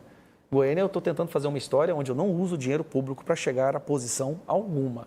Eu sei que é mais difícil. Mas o PT eu sei que tá vocês nessa ficam eleição incrédulos também. quanto a isso, porque vocês nunca viram isso. Mas você me acompanha. Você sabe que é verdade. O PT está na disputa também. Eu sei que vocês estão... A Adriana sabem que é Corse está na disputa. A Adriana está usando dezenas de milhões E dos ela ministérios. é apoiada pelo Lula. Então, o argumento do Bolsonaro, em tese, serviria para o senhor também de usar o fundo eleitoral. Eu acho assim que a Adriana do Lula, ela tem um teto aqui em Goiânia, justamente porque nós somos uma capital mais direitista do Brasil. Eu sei que ela está tentando esconder o Lula e o PT nas imagens dela, mas mais cedo ou mais tarde isso aí vai a público e todo mundo vai ver que essa é a verdade. Mas o que eu estou tentando fazer? Eu não estou tentando simplesmente seguir um caminho político, eu estou tentando fazer uma mudança. E fazer a mudança é mais difícil. Tem nada mais difícil. O sistema é totalmente acostumado ao status quo, ao jeito que as coisas funcionam. Chegar tentando fazer essas coisas de forma diferente é difícil. Tanto é que vocês ficam incrédulos quando falam que eu não vou usar fundo eleitoral. Não, Paulo, eu sei que já acreditou. Você pode estar suspeitando ainda. Aí não vou usar. Eu não vou usar. Zero de fundo eleitoral. Não vou usar empresa de marketing também. Hoje, então, você está vendo, estamos aqui recebendo Gustavo Gayer, ele que é pré-candidato a prefeito de Goiânia pelo PL. Na próxima terça-feira estará aqui, pelo menos foi o que garantiu a assessoria dela, através do Luiz César Bueno, ex-vereador, ex-deputado estadual, estará aqui Adriana Corse, que tinha sido convidada, tinha confirmado a presença dela nessa semana, ontem, para falar a verdade, mas o Luiz César disse que ela está com dengue. Não foi isso, Rafael? Você que recebeu o telefonema do Luiz César. Exatamente. Luiz César Bueno, a gente tem um ótimo relacionamento, né? Ele relatou que a Adriana Costa está com dengue por motivo de saúde. Eu acho que é do bom senso a gente abrir espaço para ela novamente. Claro. Então, na próxima terça-feira, ela estará aqui. Aí vai ficar faltando apenas quem? Vanderlan Cardoso, né, cuja assessoria foi acionada por nós, pela nossa produção, pelo Almir, pela Honória, enfim, todos nós tentando ver se a gente ajustava a data, porque nós oferecemos 8 datas a todos os pré-candidatos ao mesmo tempo. E tinha preferência, estava no convite, tinham preferência aqueles que se manifestassem primeiro e iriam ocupando as primeiras datas. E restou para Vanderlan a data que foi da semana passada, até da quarta-feira da semana passada. Mas a assessoria sempre diz, olha, paciência, ainda não temos espaço na agenda, não sei o que. A gente foi deixando passar o tempo. Só que agora o tempo passou e, conforme o próprio convite descreveu, não haveria uma nova oportunidade. Estamos abrindo, no caso da Adriana, para uma questão de saúde. Né? Assim como na outra eleição para prefeito de Goiânia, Maguito Vilela também não pôde comparecer ao debate que a gente realizou na TV Brasil Central, porque ele havia contraído Covid-19. Né? E, infelizmente, depois ele não resistiu, acabou morrendo, infelizmente, porque era um grande político. Mas ainda que não fosse um grande político, como realmente ele foi, a doença o impedia de vir, assim como agora com a Adriana também, a doença impediu de vir, e não vimos problema nenhum de trazer a Adriana na próxima terça-feira. Até porque não estamos ainda, pré-candidato, naquele rigor máximo, né, da Lei 9.504/97, que proíbe isso, proíbe aquilo outro. Nesse momento, a gente está sendo absolutamente democrático, né, Rafael? Sim. Estamos convidando todo mundo, até pessoas que muitas vezes nem são tão conhecidas assim da população. Sem dúvida, esse é o nosso papel como jornalista, né? Acreditar que o nosso público é suficientemente inteligente para tirar as suas próprias conclusões. É importante que todos os candidatos, os pré-candidatos, tenham esse espaço. Eu aproveitar, só queria deixar registrado aqui meus sinceros desejos de melhoras para Adriana Corsi, que está com dengue agora. E a gente está vendo aí que nós estamos batendo recorde de casos de dengue.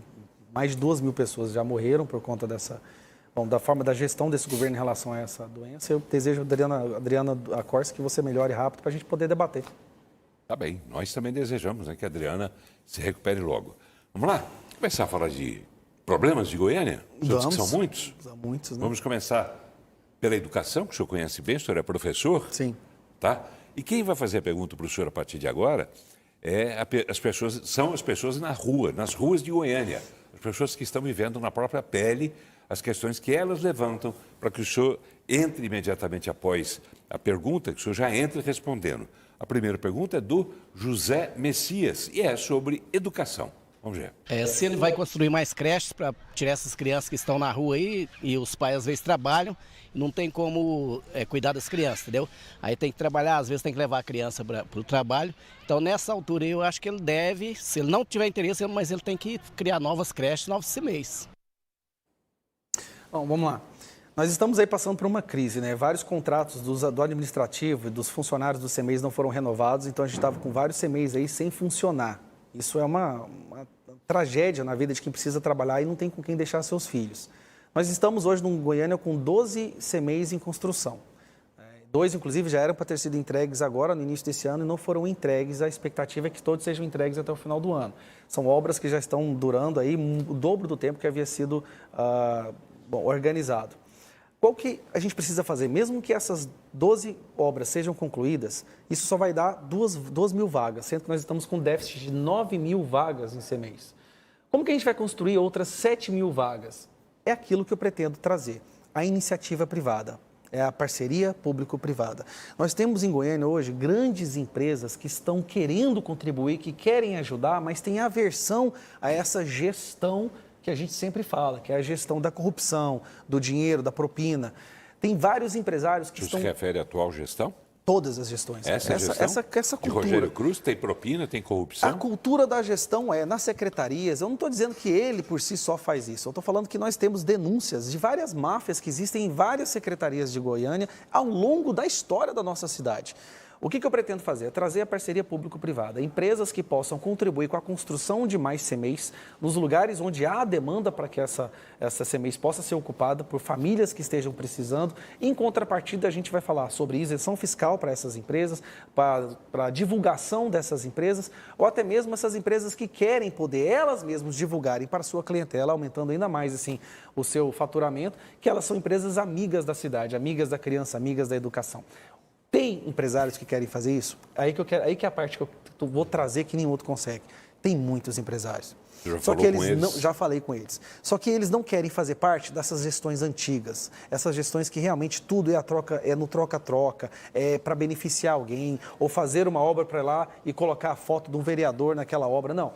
Eles querem fazer para o povo de Goiânia, porque os empresários aqui moram aqui.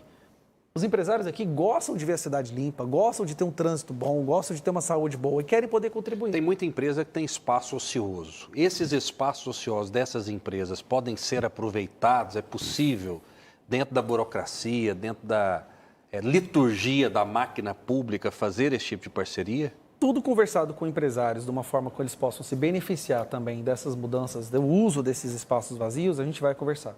O que eu quero fazer é trazer a iniciativa privada, a eficiência da iniciativa privada. Um grande exemplo de como que a iniciativa privada ela consegue ser muito mais eficiente em várias situações que a pública é o caso do Rio Grande do Sul. No Rio Grande do Sul, um estado que está passando por uma tragédia que nenhum outro estado do Brasil sequer imaginou passar. Quem que está realmente fazendo a diferença lá? Isso é inegável. São pessoas, empresários que estão tirando do próprio bolso, só que sem ganhar nada em troca. O governo federal não está fazendo a parte dele? Está deixando a desejar. E quem fala isso são os próprios gaúchos. As próprias pessoas de lá falam isso. E o que tem de vídeos e de testemunhos, né, que a gente já viu de como o governo está deixando a desejar nessa gestão, nesse resgate das pessoas, na reconstrução. Mas é a iniciativa privada, são os empresários que estão indo lá e realmente pegando seus aviões, seus jet skis, seus barcos e está indo salvar, está levando doações. O empresariado, a população, a sociedade civil, uma pessoa comum, ela quer ajudar. Muitas vezes ela só não sabe como. Outras vezes elas têm aversão ao jeito que as coisas funcionam. O que eu pretendo fazer é justamente virar essa página, colocar uma nova roupagem na administração pública e fazer com que as pessoas possam participar. O senhor falou de Rio Grande do Sul, me ocorre que agora uma publicação, uma matéria interessante, né, que eu acabei vendo dias atrás, que falava sobre o seguinte: essa contenção das águas, desses diques, dessas lagoas, enfim, essa contenção é uma coisa que começou, na verdade, em 1970, quando o Médici ainda era, né, o presidente da chamada ditadura militar. Foi com o Médici que isso começou e os gaúchos comemoraram aquilo, até pelo fato de Médici ser de lá, do Rio Grande do Sul. Só que depois que acabou a ditadura, em 85, Porto Alegre elegeu sucessivamente, sem exceção nenhuma, só prefeitos de esquerda, do PDT, do PT e etc, etc. Tarso Genro, enfim. E esses prefeitos, nessa publicação, esses prefeitos não teriam feito nada para dar sequência a esse programa de contenção das águas. E aconteceu o que aconteceu. Então, o foco é o seguinte: lá, a crítica que se faz é que Porto Alegre só elegeu prefeitos de esquerda. Aqui em Goiânia, a gente já teve vários prefeitos de esquerda, né, Rafa? Sem dúvida. Darcy Accorsi, nós tivemos Pedro Wilson, tivemos Paulo Garcia, 3 gestões do PT. E nós não tivemos ainda ninguém de direita para valer, ainda que o senhor não aceite o rótulo de direita radical. Mas de direita, como o senhor se apresenta, ainda não tivemos. O senhor acha que aqui a gente pode ter algum tipo de decepção com isso? E já aproveitando para colocar a outra pergunta pertinente. O que o senhor faria para que Goiânia não venha a ter problemas minimamente parecidos com esses que estão acontecendo em Porto Alegre, por exemplo? O que é que o senhor faria? O que é que um prefeito de direita como o senhor faria? Primeiro, se você coloca pessoas técnicas que não sejam empurradas por grupos políticos, como a gente estava conversando, pessoas técnicas entregam um resultado porque elas têm o conhecimento necessário para formular relatórios, para fazer uma gestão, para executar o projeto que foi elaborado. Se você coloca pessoas por apoio político, que é o que a esquerda e a gestão de centro sempre fez, o que eles vão priorizar? Eles vão priorizar alguém que possa ser colocado ali para ganhar um apoio de um determinado grupo político. Na gestão de direita, que eu estou pretendendo fazer, que eu vou fazer, é pessoas técnicas sem ter influência nenhuma, sem ter nenhuma rédea em cima de mim, determinando o que eu devo ou o que eu não devo fazer. É essa independência de agir sempre pensando no bem do cidadão, no bem do usuário final, que vai fazer a diferença. Tá bem, vamos dar sequência, né, essa sabatina com pré-candidato Gustavo Gaia. E a gente sempre recorrendo às pessoas nas ruas. Não temos a participação pelo telefone, mas a gente não deixou a população de fora de forma alguma. O assunto agora, pré-candidato, é um assunto que está para todo mundo ver, lamentavelmente, por toda a cidade. A questão é lixo. Isaína traz a pergunta. A coleta de lixo dá uma negação no setor aeroporto. Eu queria saber assim, né? Porque lá onde eu moro não tem varredor de rua. A coleta de lixo é uma negação naquele setor lá, tudo. Eu queria perguntar assim, né? Por que a gente paga imposto e na hora que a gente precisa, tudo errado. Não tem caminhão de lixo passando todo dia, passa uma vez, 2 vezes na semana, quando passa. Hoje mesmo a rua lá está cheia de lixo. Ó. E também não varra a rua, né? Tudo isso que eu tenho que reclamar, porque está uma negação a Prefeitura de Goiânia. A Comurg é uma empresa, querendo ou não, de grande porte na nossa cidade e que tem a capacidade de fazer uma diferença muito grande na questão de urbanização, da limpeza, dos parques.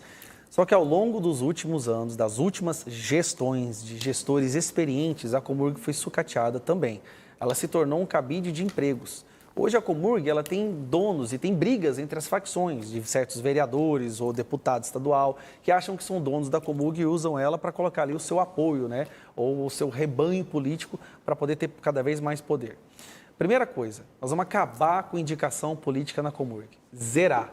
A Comurg, nesse momento, e espero que com o sucesso que essa nova abordagem possa trazer, de agora em diante, vai ser uma empresa, vai ser uma autarquia totalmente destoada da influência política. Pessoas com conhecimento técnico vão trabalhar dentro delas e se não puderem, e se não conseguirem entregar o que foi compromissado, o que foi acordado, não ficarão nesse cargo também. Então, e tem que achar as pessoas da própria Comurg. Não é só trazer gente de fora. O que eu percebo, e eu converso muito com o pessoal da Comurg, é que eles vão se sentindo cada vez mais desmotivados a trabalhar, desestimulados, porque por mais que eles trabalhem, sejam excelentes no seu cargo, na sua posição, eles sempre acabam tendo um chefe incompetente porque ele é indicado por um determinado vereador ou um político. Então eles não querem, eles não veem ali crescimento dentro da empresa. Se você pega as mentes mais brilhantes dentro da Comurg e oferece a elas a possibilidade de crescer e ocupar cargos mais altos, cargos de liderança, desde que elas entreguem um resultado, a gente vai trazer de novo um incentivo dentro dessa empresa que vai trabalhar entregando o que ela foi originalmente fundada para entregar. O senhor vai terceirizar a coleta de lixo em Goiânia? Já está terceirizada. Aí nós temos que ver quais são as cláusulas do contrato. Tem que ver, porque o seu contrato foi assinado, eu não posso ir lá e quebrar um contrato, e se houver a possibilidade do contrato ser encerrado, tem que ver qual é o custo que isso teria para a prefeitura. O contrato foi assinado. Se eu não me engano, nós estamos aí com metade já da frota totalmente terceirizada em algumas regiões da cidade. Nós vamos ver como que vai ser essa transferência. Na terceirização, há uma possibilidade de uma cobrança muito mais eficiente também, porque se aquela pessoa, aquela empresa não entregar o que foi acordado no contrato, então o contrato depois não vai ser renovado com essa empresa. Muita gente acha que a solução para a Comurg é a sua liquidação, né? Por ter uma estrutura muito viciada, super salários. O senhor levaria em consideração a possibilidade de liquidar a Comurg? Não, eu acredito que tem como você reformar sem destruir. Tem como você resgatar sem aniquilar. E eu acho que a Comurg ela pode ser resgatada. Não é a Comurg em si o problema, mas a forma que ela foi instrumentalizada como um artifício político. Esse é o verdadeiro problema. As pessoas que trabalham e vivem a Comurg há anos... Tem coragem de mexer nessa caixa de marimbondo? Tenho, 100%. De décadas e não décadas. Não devo nada a ninguém. É essa a questão. Esse é o diferencial meu enquanto prefeito. Eu não devo nada a ninguém. Eu não sou indicado de ninguém. Eu não sou refém de nenhum grupo político. Então, eu vou chegar lá e falar aquilo que eu estou falando que eu vou fazer. Eu fico vendo algumas sabatinas de alguns outros candidatos, até para entender como estão meus adversários. E eu vejo que alguns deles têm ideias muito boas, ideias maravilhosas. A questão é, qual a possibilidade de uma pessoa que chega lá, dependente, refém de um grupo político, de partidos, de negociações, de articulações, de fazer o que realmente ela pronuncia durante a sua campanha? Quais dos seus concorrentes têm ideias boas? Olha, eu não vou falar agora. Eu vi que tem ideias boas. Tem ideias eu boas. Não vou levantar a bola para os meus adversários agora. Mas tem, sim, ideias boas. Só que aquela questão. É aquele pré-candidato... O senhor disse que acompanhou aqui a sabatina? Assisti algumas sabatinas. Sim. Eles sentam, né? E eles começam a especular quais são os jargões, as falas que possam dar mais votos, sem nem considerar a possibilidade de realmente executar aquele projeto. Então, a gente vê muitas questões, subprefeituras, ou nós vamos aniquilar a Comurg, só que a gente sabe que aquela pessoa vai chegar lá e não vai conseguir fazer isso. E por porque ela vai chegar lá conseguir? devendo... Qual é o milagre? Primeiro eu vou falar por que eles não vão conseguir. Eles vão chegar lá devendo cargos políticos para os apoios que foram dados para ele, devendo secretarias para partidos que coligaram com ele, e vão cheio de dívidas. E muitas vezes devendo até para alguns vereadores, que ele vai ter que acalmar o ânimo dos vereadores, porque senão vai sofrer o impeachment, para poder acalmar a situação. Eu vou chegar lá sem dever nada. Eu vou chegar lá única e exclusivamente com o apoio de vocês. Então, quando eu chegar lá, vai ser com vocês o meu compromisso, não com o partido Y, X ou Z. Collor também prometeu isso. Prometeu, não fez, não cumpriu. Olha o que deu. Não deu. Ele não quis acordo com o Congresso, não quis acordo com ninguém. Não, mas aí é uma questão diferente. O que eu estou falando agora é antes de assumir a prefeitura. A partir do momento que eu me posiciono como prefeito, aí eu vou sentar com os vereadores, vou conversar com eles e nós vamos achar um bom senso onde eles vão participar da melhoria da cidade. Se a prefeitura errar e a imprensa denunciar e pedir uma resposta para o senhor vai mandar Não, receita aí é diferente, de bolo? Rafael. Não? Aí eu já sou um prefeito. Então a gente pode esperar uma versão do Gustavinho Paz e Amor? Não, eu acho que eu sou paz e amor. Não precisa esperar lá na frente, eu já sou Mas paz o e senhor vai amor. mudar a postura, então, nesse aspecto? Claro, aí você está representando, Rafael, mais de 1 milhão de pessoas. Por exemplo, como deputado federal, eu represento quem me elegeu. No cargo executivo, você representa todos. Então aí você tem que mudar a postura, mudar a sua fala, mudar até as suas palavras, a escolha, a sua oratória. Essa mudança, para mim, eu faço tranquilamente. Eu não disse que eu seria capaz de, inclusive, articular para conseguir verbas do governo federal para Goiânia. Por quê? Porque a gente tem que pensar em Goiânia. O senhor vai acabar com a tal da nota-pé. Sabe o que é nota-pé? Não. Nota-pé. Né? É uma palavra horrorosa, né? Uma palavra composta.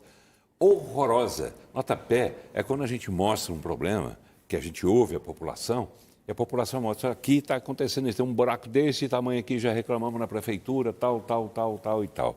A gente vai tentar ouvir o secretário, que não fala, daquela área, que não fala. A gente tenta ouvir o prefeito, que também não fala. Aí, quando eles mandam muito, é a chamada nota-pé, ou seja, é um texto que eles mandam e a gente que tem que botar a cara para ali. Olha, a prefeitura diz que vai mandar uma equipe para resolver o problema. E nunca manda. É a tal da nota-pé. O senhor vai acabar com essa nota-pé que é horrorosa, Ao invés Essa e é a depõe nota-pé. contra o Vai prefeito. gravar o vídeo, Ou seja, né, Paulo? quando eles Que é não o têm a que menor gente intenção de resolver o problema, eles mandam uma resposta genérica para os jornalistas lerem. Isso. Não, eu vou fazer questão de falar sempre. Eu vou falar tanto pela imprensa que eu vou conversar, eu vou falar através das minhas redes sociais, que eu falo diretamente com as pessoas também. E aqueles jornalistas que te odeiam, que são progressistas, que são radicais, que acham que o senhor espalha fake news. Como que será o seu relacionamento com a imprensa? Porque a imprensa de Goiânia, de Goiás, tem medo do senhor. Eles vão me odiar ainda mais, porque a gente vai elevar a qualidade de vida da cidade de Goiânia de uma forma tão impressionante, tão inédita, através de uma política de direita, que eles vão se apaixonar por mim completamente, porque eu vou estar melhorando a vida dos vizinhos e das famílias deles, ou eles vão me odiar ainda mais, porque eu vou estar provando que a ideologia que eles defendem realmente só leva ao fracasso. Mas vai ter diálogo? Sempre, vai ter. Como prefeito, tem diálogo. Eu, como deputado, eu tenho diálogo, Rafael. As pessoas, essa é a questão. E criou-se essa ideia que eu não tenho diálogo. Por quê? Porque as pessoas que não falam que eu não tenho diálogo... O senhor manda receita de bolo, o jornalista se sente ofendido mesmo. Para a imprensa que mentiu sobre mim inúmeras vezes, sem nunca vir me perguntar qual era a minha versão da história, essa eu mando receita de bolo mesmo. São pessoas que fizeram de tudo para denegrir a minha imagem, sabendo que o que eles estavam falando era mentira, sem me dar a chance de explicar. Agora que eu virei deputado federal e estou tendo uma notoriedade, sou visto pelo Brasil inteiro, tem milhões de pessoas que me acompanham, eles vêm mandar... Agora, enquanto deputado federal, eu vou agir dessa forma. Como prefeito, as coisas mudam. Prefeito, o senhor vai fechar a confeitaria, então? Não vou fechar a confeitaria, não. Vou deixar um delivery ali. Vamos lá, vamos às ruas. Pergunta de Vinícius Bonifácio. E o tema, saúde. Vamos ver. Eu gostaria de saber o que vocês vão fazer para melhorar a demora, o atendimento, as filas nos CAIs que estão lotados aqui em Goiânia. Vamos lá, o Goiânia está deixando de receber uma fortuna em fundos da União porque certos formulários não são preenchidos corretamente por não ter um médico, um clínico geral nos pontos, né, de saúde. A gente vai primeiro colocar esses médicos lá, nós vamos fazer um treinamento para que esses formulários, esse sistema seja preenchido para a gente poder alcançar a meta do governo federal, que essas metas sendo alcançadas, então mais dinheiro da saúde é destinado. Goiânia está perdendo milhões e milhões de reais por mês por conta disso. Parceria público-privada para melhorar a estrutura dos nossos CAIs, dos nossos postos de saúde, que está assim, deprimente. São lugares que se tornaram insalubres já. Então, a parceria público-privada em contrapartida de certas isenções fiscais, de também a divulgação dessas empresas que querem ajudar. Outra coisa que a gente vai fazer, que é de extrema importância, é informatizar completamente o sistema de saúde de Goiânia, que não é informatizado. O que eu quero dizer com isso?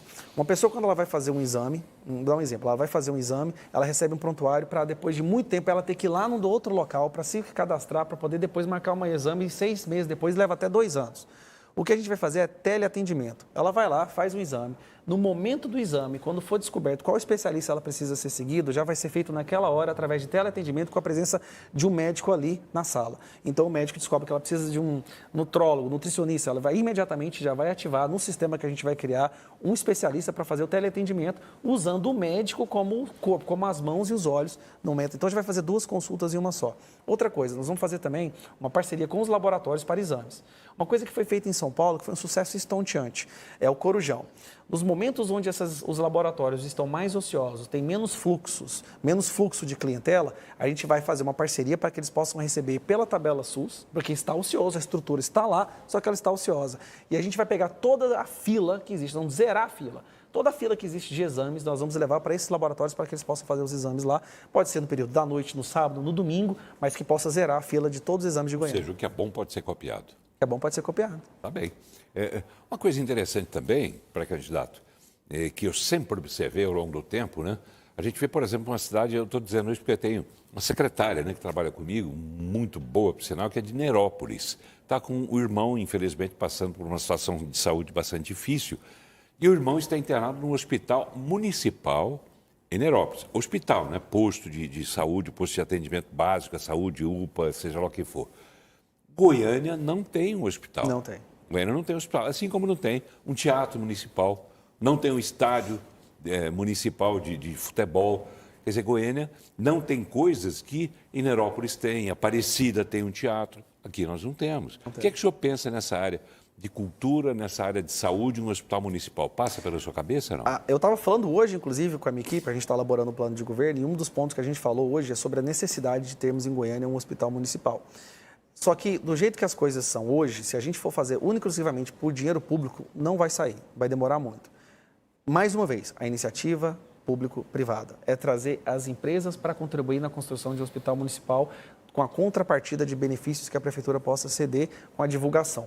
Não só com a divulgação, mas com isenções fiscais também.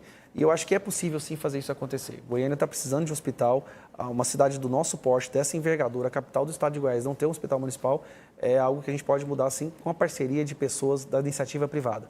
Eu acho que a gente consiga fazer isso justamente porque ser o único capaz de conseguir trazer para perto, né, anular, superar aquela aversão que empresários, que a iniciativa privada tem, eu sou o único que consegue trazer isso para perto. O senhor falou que o que é bom pode ser copiado. Alguma ideia do PT o senhor poderia implementar?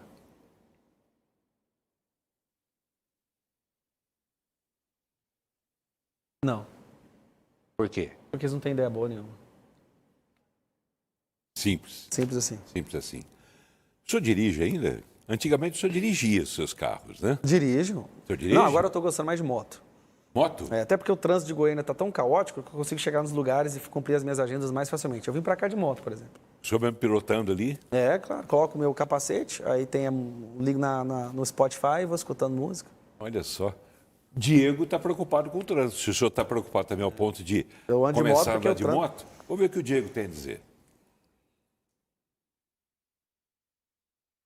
Eu sou o Diego, eu moro no setor Perim e a gente trabalha aqui na Bernardo Sayão. Eu queria saber quando é que o pessoal vai conseguir mudar o fluxo aqui da Bernardo Sayão, que anda umas ruas meio complicado, contramão, colocaram as ruas muito contramão. E a gente queria saber quando é que vai conseguir mudar isso aí, a nova prefeitura, organizar isso aí. Diego, excelente sua pergunta. O que a gente precisa, o que está faltando aqui é de a inteligência artificial ajudando a compreender o fluxo de Goiânia para poder controlar os semáforos de forma a deixar que o fluxo de carros siga em determinados horários. Eu vou te explicar. Nós vamos colocar câmeras de visão 360 graus em setores específicos da cidade que façam uma análise de como que é o fluxo em determinados horários, levando em consideração até a agenda da cidade. Por exemplo, vai ter um jogo do Goiás no Serra Dourada contra o Vila Nova. Então, ele já vai prever que naquele momento as ruas que têm um fluxo em direção a um determinado horário e de retorno em outro horário vão ser congestionadas. Então, elas vão trabalhar para poder gerar uma sequência de semáforos que possam contribuir para a fluidez do trânsito. O que está faltando é fazer um trânsito inteligente. Para que isso aconteça, a gente precisa de uma máquina, de um software que faça essa leitura, que entenda e que consiga mudar em tempo real o timing, os períodos de cada semáforo de Goiânia. E uma leitura também que, a sensação que eu tenho é que boa parte dessas decisões dos sentidos das ruas de Goiânia é tirada da cachola. não tem um estudo, não é feito um relatório, né? A gente percebe que muitas vezes você está numa rua para fazer uma conversão, você tem que andar 1 quilômetro porque não tem nenhuma rua que vira à direita. Ou todas as ruas paralelas, 7 ruas paralelas indo no mesmo sentido. Então, tudo vai ser feito com o estudo da inteligência artificial, que hoje é uma ferramenta que está sendo subutilizada na gestão pública, que consegue analisar exatamente e fazer mudanças em tempo real dos semáforos de Goiânia. Isso vai tem ajudar informação muito. de que na Agência Municipal de Mobilidade, antiga SMT, antiga AMT, o senhor tem informação de que lá existe um engenheiro de tráfego? Não tenho essa informação, mas se tem, está precisando trocar. E Rogério Cruz, ele inclusive disse que está implementando em Goiânia essa questão dos sinaleiros inteligentes, das ondas verdes. Na prática, isso tem acontecido? Não percebo isso de forma alguma. O que eu estou falando são sistemas de decisão imediata. Isso já existe em várias cidades. Ela analisa, por exemplo, a quantidade de carros que está passando numa rua e se tem carro na outra. Essa é a promessa de Rogério Cruz. Se essa rua está sem carro, não tem por que esse sinaleiro ficar vermelho. Se essa rua tem 2 carros, aqui tem 20, então vamos liberar o sinaleiro dessa rua até que chegue 20 de cá. Isso não existe em Goiânia. Existe em algumas cidades... Rogério Cruz prega que existe, começou a implementar isso em Goiânia. De forma alguma isso existe em Goiânia. Mesmo porque para existir teria que ter câmeras em todos os cruzamentos. Um questionamento que eu tenho feito, e evidentemente todos nós, né, Paulo, passamos pelo trânsito de Goiânia e está ruim, o prefeito sabe disso, né, todo mundo sabe disso, é a construção de mais viadutos, que tem gente que inclusive critica. Mas imagino que seria de Goiânia sem o viaduto hoje da 90, né? Com a 136, viaduto da Praça do Ratinho. Na verdade, não são viadutos, né, Rafael? São elevados, são mas que elevados, na minha visão, né, como goianiense, como alguém que analisa a cidade como jornalista, ajudam muito, ajudam bastante mesmo. O senhor pretende construir esses viadutos em pontos estratégicos de Goiânia? Olha, a construção de um viaduto, ela tem uma implicação muito severa no comércio daquela região. Você viu aí vários lugares onde foi implementada a construção de um viaduto que demora muito, né? É uma outra coisa também que na minha gestão não vai ter essa demora nas obras públicas, a gente vai seguir o ritmo do governo japonês, onde eles conseguem construir uma ponte em um final de semana justamente para não atrapalhar o comércio daquela região. Mas antes de decidir construir um viaduto, nós vamos analisar a possibilidade de todas as outras soluções, como, por exemplo, essa questão dos semáforos inteligentes, ou a criação, ou o uso de uma via alternativa para determinada, de um ponto a outro. O viaduto ele vai ser o último recurso justamente pelo impacto que ele gera naquela região, naquele comércio, nas pessoas que moram ali. Mas sim, eu estaria disposto a fazer viadutos ou elevados, como o Paulo disse, desde que o benefício seja muito maior que o prejuízo. Metrô passa pela sua cabeça? Olha, na gestão de 4 anos agora, eu acho que a gente tem muita coisa para resolver em Goiânia antes de pensar em metrô, né? Existem tecnologias hoje que você pode construir os dutos do metrô sem atrapalhar a estrutura, sem fazer bloqueios nas ruas ou destruir o comércio. Seria elevado. Não, tem ferramentas que são diferentes, né? Tem aquelas que vão por debaixo da terra e há vários níveis, vários metros de profundidade, abaixo até mesmo que é muito mais caro e mais demorado. Primeiro mais teria que colocar caro para e muito funcionar mais o demorado, BRT, mas né? não causa um impacto. Que o BRT espero que seja concluído, né? Já era para ter sido concluído, mas que até o final desse ano. O prefeito pelo menos prometeu o compromisso em agosto, para a gente aqui, inclusive, né, Paulo? Eu espero que seja concluído esse BRT. Eu estou há 5 anos esperando isso aí. Tá bem. Falando em transporte, falando em BRT, esse é o tema da pergunta da Janaína. Vamos ouvir. Janaína, moro no Parque Eldorado Oeste. Eu queria saber o que vocês vão fazer para o transporte coletivo parar de quebrar, parar de usar esses ônibus velhos de Goiânia. É uma situação complicada. Aí você tem que ver que a prefeitura está meio que aprisionada a certas cláusulas contratuais que foram assinadas por pessoas que talvez não tinham os melhores dos interesses da população de Goiânia em mente. Tem que ser feito um estudo desse contrato, mas o que a gente percebe é que boa parte do que foi acordado nos contratos com as empresas do transporte público não estão sendo feitas. A renovação da frota dos ônibus não está sendo seguida, a gente vê aí frotas que estão enferrujando, que nem sequer deveriam estar funcionando como um veículo de transporte público. Mas tem que ser feita uma análise contratual do contrato e conversar com essas empresas, e conversar, chamar elas para perto, porque realmente a situação do transporte está horrível. Pois é, mas os empresários do ramo de transporte costumam alegar o seguinte: eles não investem porque não tem, primeiro, a garantia, desse retorno do dinheiro. O preço da passagem acabou sendo congelado, já faz tempo que está em 4... Com subsídio do Estado. Né? Com 4 e alguma coisa, não é isso? Quer dizer, eles não estão conseguindo, segundo eles, pagar todos os encargos, enfim, tudo aquilo que eles gastam para colocar um ônibus na rua. Existe essa dificuldade que eles apontam. Como é que o senhor lidaria com os empresários do transporte para que eles não tivessem... Claro, ninguém está ali para ter prejuízo, tem que ter um lucro, mas um lucro não tão alto assim ao ponto de explorar as pessoas que estão preferindo, como o senhor fez agora, por exemplo, vindo de moto. Tem muita gente que compra moto baseado nisso que o senhor disse. Que diálogo o senhor teria com os empresários do transporte? Nós podemos fazer um estudo de outras formas de rentabilização dessas empresas. Eu vejo, por exemplo, um desperdício dos nossos terminais de ônibus. Uma experiência que foi feita até com a nossa rodoviária. Eu lembro quando a rodoviária de Goiânia era apenas um concreto, né, segurado por algumas vigas e completamente abandonado. Depois que se teve a ideia de trazer lojas, porque ali é um ponto de grande fluxo de pessoas, a ideia de trazer lojas e fazer daquilo uma espécie de um shopping, tomou outra cara, tomou outra proporção. Se a gente faz isso nos terminais, uma conversa com essas empresas, onde elas sejam cedidas a ela a possibilidade de colocar nos terminais lojas para alugar, para poder rentabilizar de outra forma e meter uma outra fonte de renda, talvez elas poderiam voltar a ter dinheiro para investir no transporte. Mas, assim, é algo que tem que ser conversado, mas eu vejo uma possibilidade muito grande de ajudar eles a ter outra fonte de renda, que não apenas a questão do transporte. O senhor não vai ver empresário como inimigo? Não, de forma alguma.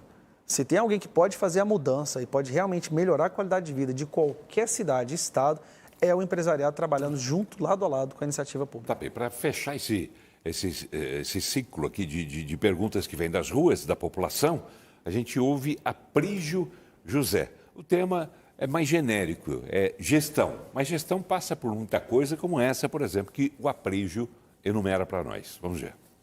Minha demanda no setor Santa Rita, próximo ao Rio Formoso, é a questão das escrituras dos lotes, a regularização dos lotes. Que toda política, todo início de campanha, vai candidatos, promete que vão dar escritura para a população e nada. É essa a gestão que eu falo que está na hora de mudar. Essa gestão da experiência em gestão. Quando uma pessoa chega lá enfraquecida por dívidas políticas, ela não vai ter a capacidade de fazer a mudança necessária lá na linha de frente.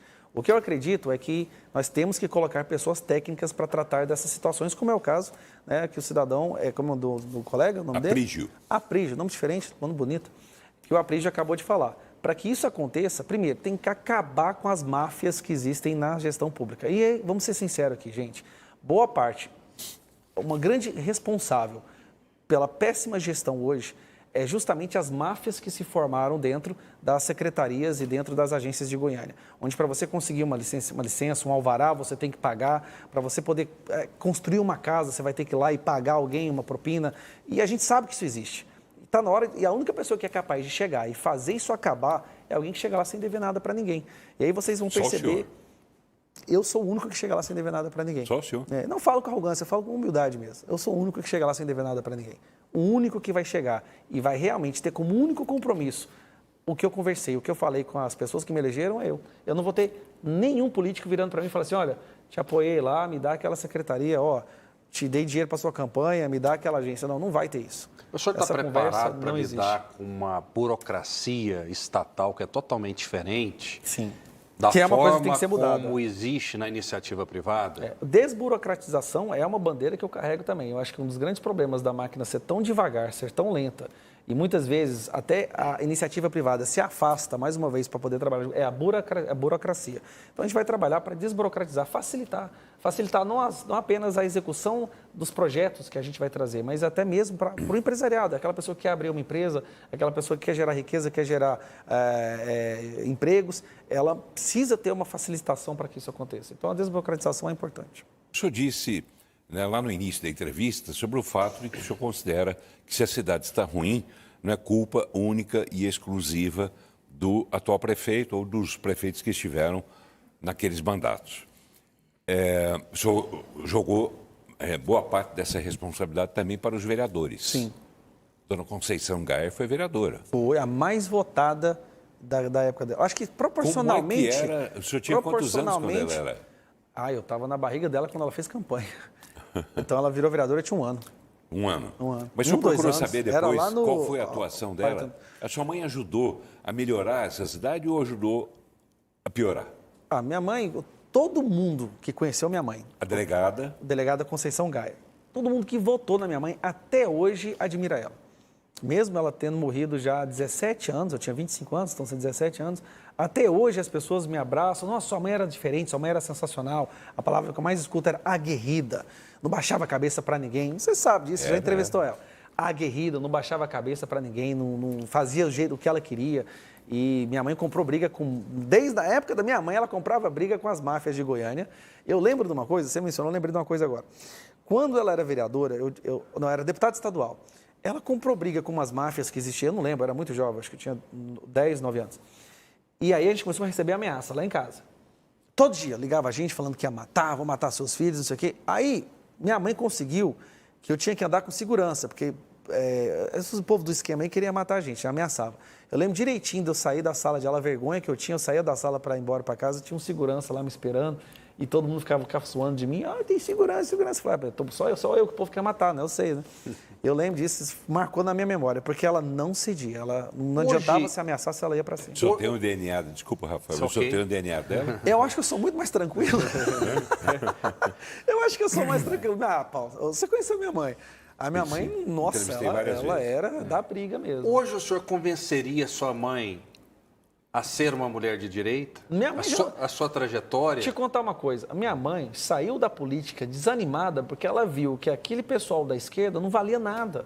Ela via que a maioria daquelas pessoas, se não a totalidade, só queria benefício próprio, só queria roubar. E ela criou inimizade entre esse grupo porque ela denunciava até o que essas pessoas faziam. Agora, minha mãe, ela era de esquerda, se declarava de esquerda, mas lutou para retornar o ensino religioso nas escolas de Goiânia. Estava na igreja todos os domingos, me ensinou os valores cristãos. Lá em casa, ou eu obedecia a autoridade dela, ou a chinela voava. Na época era um tamanco, E né? voava bastante. Ixi, Maria, voava bastante. Minha mãe era séria. A história que eu vou contar agora. Paulo sabe disso. Eu, com 16 anos, fui inventar de pegar o carro da minha mãe escondido. Ela me prendeu. Mandou me prender na delegacia dela, algemado. Ô, mãe, obrigado por tudo que a senhora fez por mim. Mas, no final, a minha mãe já tinha abandonado a esquerda. Faz parte da evolução. Durante o período do Brasil, ser esquerda era ser maneiro, era ser descolado. Existia uma máquina de manipulação da opinião pública que todo mundo achava que a esquerda veio para acabar com a pobreza. Eu mesmo, na adolescente, na minha época imbecil, eu achei que o Che Guevara era um herói, sem saber que ele tinha matado o povo todo. Eu achava que o Lula ia acabar com a miséria. Só que a gente é curioso, a gente vai ler, a gente vai estudar, a gente percebe que tudo aquilo é narrativa para enganar o povo, chegar ao poder e causar miséria. Eu vi isso, a minha mãe viu isso. Todo mundo hoje, a maioria das pessoas hoje que votam no Bolsonaro, que são de direita, você pergunta para elas já foram de esquerda lá atrás. O que está tendo no Brasil e no mundo é um despertar. Hã? O que é que o senhor fez de mais radical quando era esquerdista? Eu acho que eu tinha uma camiseta do Che Guevara, se eu não me engano. Usou a camisa do Che Guevara? Eu nem sabia quem era, cara. Era a turminha nossa, aí todo mundo, um monte de gente tinha esse cara com um chapeuzinho, eu falei, deve ser um cara importante, né? Vou comprar. Depois que eu descobri o que esse cara era. Cara, fumei maconha na adolescência, eu tinha uns 15, 16 anos, eu lembro, né? Inclusive é uma coisa que o povo usa contra mim no dossiê, que você falou daquele assunto do acidente, né? Uma coisa que se usa muito é isso também. Que mais? Foi isso, mas de militante. Gostou de fumar maconha? Não, Gostou da maconha? Não, aquilo lá, cara, é um trem que é a entrada de todas as outras drogas. E a esquerda quer aprovar isso de tudo que é jeito. Isso é uma coisa que destrói qualquer sociedade. Onde ela foi legalizada, o que a gente vê é a depravação social, é a criminalidade subindo, é as famílias sendo destruídas. Então, uma bandeira que eu carrego, eu luto com todas as minhas forças contra isso. Tá bem. O meu diferencial é que eu conheço os dois lados da história. Eu conheço o que é a esquerda e hoje eu sei o que é a direita e por isso que por ter visto lá as engrenagens do inferno que é aquilo lá, hoje eu dedico minha vida a lutar contra aquilo. Muita pretensão dizer o seguinte, eu fui de esquerda, mas hoje eu evoluí e sou de direita. O normal do ser humano, à medida que ele cresce, é ter mais maturidade, é ter mais experiência, é tomar decisões com mais razoabilidade, com mais lógica, isso é normal. O senhor é uma ilha de inteligência cercada de burrice por todos os lados? De forma alguma, aqui estou do seu lado, que é super inteligente, eu só converso com gente, é o Paulo aqui do meu lado. Tá bem, vamos lá. São 8h50, quase 8h54 já. Estamos chegando ao final dessa sabatina. E como eu costumo fazer, fiz com todos os outros pré-candidatos, vou fazer com o senhor, farei também na terça-feira, quando estiver aqui Adriana Accorsi. A gente deixa aí uns 5 minutinhos, 4 minutinhos, para o senhor, de repente, dizer para o telespectador e para o internauta que está vendo a gente através dos canais do YouTube, da TV Brasil Central e da TV Assembleia Legislativa, alguma coisa que a gente não perguntou, embora acho que tenhamos perguntado muita coisa. Mas alguma coisa deve ter ficado para trás. O que é que a gente não perguntou que é muito importante para que o eleitor que está vendo o senhor nesse momento se informe melhor? Primeiro eu quero agradecer a oportunidade que a TBC, Rafael, Paulo estão me dando para poder participar aqui dessa sabatina. A poder TV falar Assembleia de Goiânia, também. TV Assembleia, que também está transmitindo. Eu acho de extrema importância esse diálogo com os pré-candidatos. Torço para que todos compareçam aqui para a gente poder falar, cada um possa apresentar o seu projeto. Quem sou eu para dizer que 2 mestres do jornalismo deixaram de perguntar? Que isso. Eu acho que vocês fizeram perguntas extremamente pontuais, foram diretos ao assunto. Obrigado por ter sido tratado com todo esse respeito que eu fui tratado aqui. Você vê que eu gosto da imprensa, quando a imprensa é de verdade. Mas eu não tenho essa autoridade de falar o que vocês deveriam ter perguntado ou não. Se eu posso fazer alguma coisa é aproveitar os minutos finais para olhar para você que está me assistindo e dizer que se você quer realmente que a Goiânia mude, se você quer que as coisas comecem a funcionar com pensamento no usuário final, no povo goianiense, então tem que colocar alguém que vai chegar lá sem dever nada para ninguém. Na verdade, eu até refaço essa frase. Na verdade, eu vou chegar devendo, mas devendo para a pessoa certa, que é devendo para você que votou em mim. Não devendo para um partidário, para um presidente de partido, para um líder, para um vereador, não. É devendo para você. E eu pago as minhas dívidas. Eu, como deputado federal, o que eu sempre pergunto quando eu encontro alguém que votou em mim, alguém que me apoiou, isso você pode perguntar para qualquer um que já me encontrou, ele vai te falar que é verdade. Eu sempre pergunto, arrependeu do seu voto ou está se sentindo representado? Tem algo mais que eu possa fazer para te representar? Todas as vezes, sem exceção, a resposta que eu recebi é que eu estou representando, que eu fui o melhor voto que eles já deram, que pela primeira vez eles votaram em alguém que não mudou quando chegou lá. E eu não vou mudar em momento nenhum da minha vida, vou continuar sendo sempre essa pessoa que fala a verdade. Às vezes a verdade dói, mas é pela verdade que a gente vai seguindo no caminho certo. Então, se você não me conhece ainda, vá nas minhas redes sociais, comece a me acompanhar a partir de agora. Estou no Instagram, no YouTube, em todas as outras redes sociais. Digita lá Gustavo Gayer ou Gus Gayer e vamos trabalhar junto para a gente mudar essa cidade, que Goiânia seja um farol de esperança para o resto do Brasil. Beijo no coração, que Deus abençoe a vida de cada um de vocês. Só pegando um gancho no que o senhor disse, tá acertado que Bolsonaro virá participar da sua campanha? Sim, tá. Quando que ele virá? Como será? Eu estou deixando... As convenções vão até dia 6 de agosto, não é isso? Eu estou deixando para engatar no segundo semestre, que é quando as comissões diminuem, o trabalho em Brasília diminui e aí dá para focar mais aqui. Como eu disse, né? Eu ainda sou um deputado federal, recebo para ser deputado federal e trabalho como deputado federal. Por isso que eu não me sinto à vontade de fazer o que os outros candidatos fazem, o deputado federal, o senador, de não trabalhar em Brasília para ficar rodando Goiânia pedindo voto. Eu não me sinto à vontade de fazer isso agora.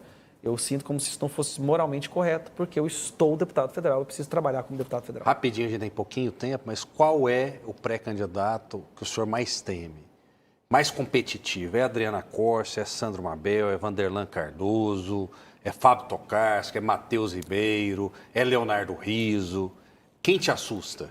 Não tem susto nenhum, não tem essa questão do temor, não. Não vejo como medo. Eu só não queria ver que Goiânia caísse na mazela da esquerda por mais 4 anos. Essa é a única coisa que eu acho que eu temo, né?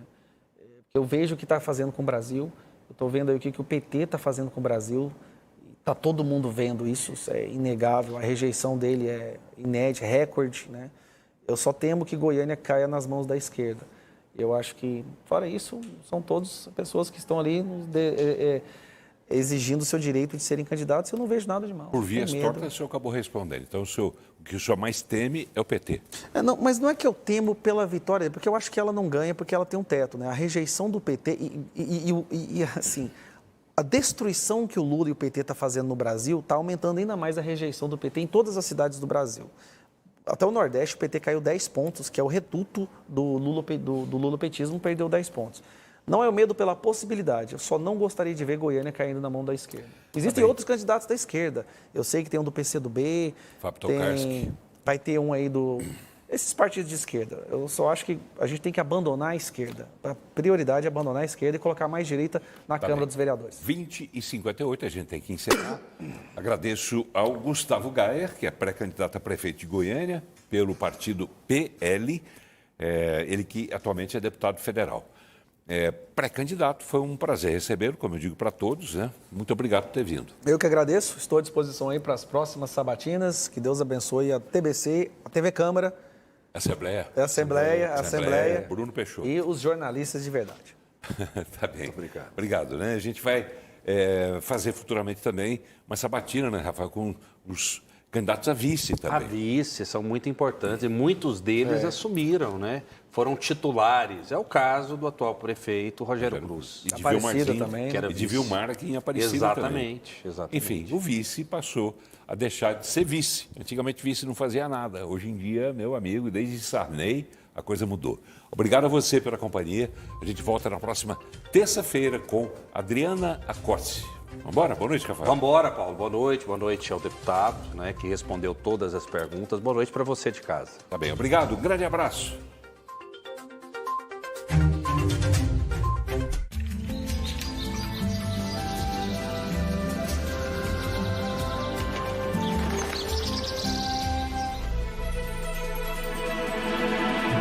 Quinta-feira, 23 de maio.